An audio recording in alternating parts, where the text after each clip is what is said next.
Baik teman-teman, kita sudah mengetahui cara ataupun proses dalam mengurus pendaftaran bukti pernikahan di luar negeri.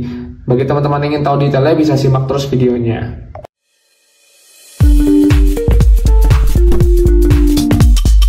Video ini dipersembahkan oleh Radar Edukasi, berbagi wawasan menambah pengetahuan.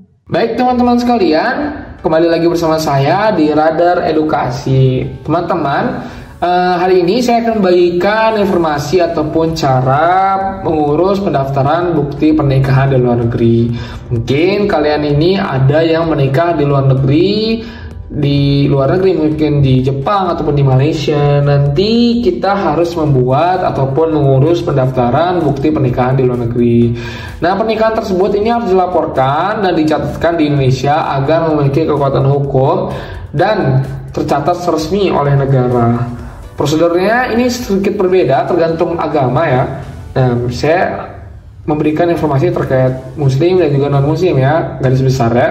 Yang pertama kita akan membahas terkait dengan muslim terlebih dahulu. Yang pertama, dokumen-dokumen yang harus disertakan yaitu akte nikah ataupun sertifikat pernikahan dari otoritas negara setempat. Misalkan kita nikah di Jepang, berarti kita harus meminta akte nikah ataupun sertifikat pernikahan dari otoritas negara Jepang. Nah, ini harus dokumennya harus asli dan juga legal. Kemudian ada terjemahan tersumpah. Nah, jika akte nikah ini berbahasa asing, ini wajib diterjemahkan ke dalam bahasa Indonesia oleh penerjemah tersumpah. Nanti itu ada namanya jasa-jasa dari penerjemah tersumpah. Nah, kemudian harus ada surat keterangan pernikahan dari Kedutaan Besar Republik Indonesia atau KBRI atau Konsulat Jenderal Republik Indonesia atau KJRI setempat. Nanti kita harus setelah menikah itu harus melaporkan pernikahan kita ke lembaga-lembaga tadi, dan juga nanti mereka akan mengeluarkan surat keterangan pernikahan. Nah, prosedur pelaporan di KUA-nya, kita datang ke KUA domisili kita. Nanti kita akan disuruh mengisi beberapa formulir dari laporan sebagai laporan pernikahan dari luar negeri. Kemudian kita harus membawa dokumen-dokumen tadi yang sudah saya sebutkan di awal, itu harus diserahkan, nanti akan diverifikasi. Setelah selesai verifikasinya akan melakukan penyatatan dan juga penerbitan buku nikah Indonesia.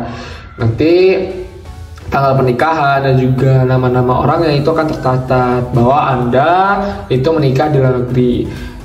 Batas waktu pelaporannya ini dilakukan 6 bulan sejak kembali ke Indonesia atau sejak tanggal pernikahan di luar negeri. Nanti kalau kita melewati batas itu tetap bisa melaporkannya.